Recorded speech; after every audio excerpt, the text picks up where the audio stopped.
My next question is for you as Information Minister.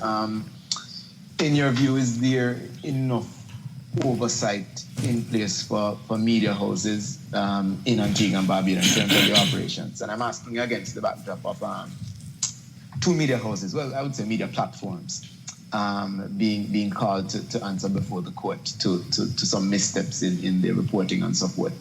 This is not the first time that this has happened, and there are complaints nonstop about how people publish things and the effect that it has on the country, both within the confines of the borders and outside, regionally and internationally.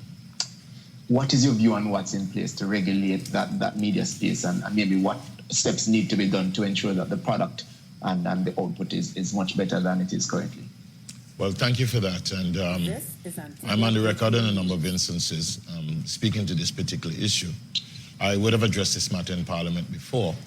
And certainly when, I believe, Point FM rejoined these press briefings, I would have sent an open invitation to the likes of Antigua Newsroom to come into the mainstream, to be a part of these proceedings. That invitation has not yet been taken up.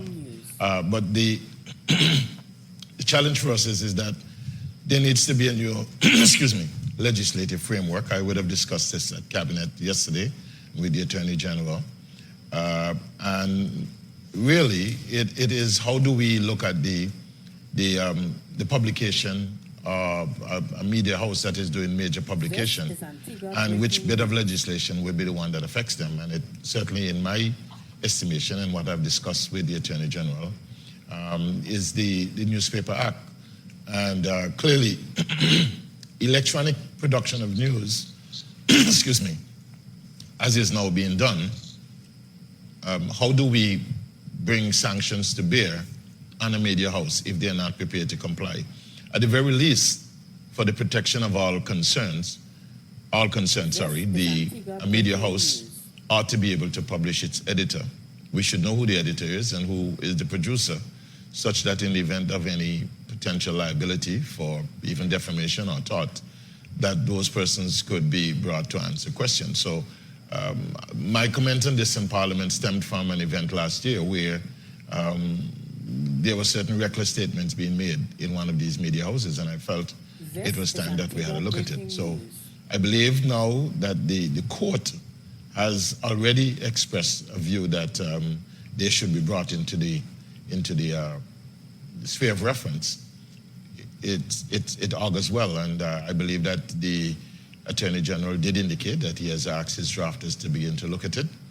And I don't know if we'll get there before the end of the year, but it's certainly something that is on the card as part of the legislative agenda. I'll go further and say this, that there is a peculiar challenge now with respect to this. If there is non-compliance, how do we look at enforcement? In the case of where there is a brick and mortar operation producing a printed newspaper, that is easy for the authorities to close the doors and to seize the equipment. In the case where it's an IP-driven environment, then that brings into the whole question of how do we get to IP blocking and that sort of stuff. And so from an ICT standpoint, it will raise certain other challenges, but the ministry's hands are tied until there is the legislative framework for us to act. But certainly, I think it is something that is doable. This is Antigua Breaking News.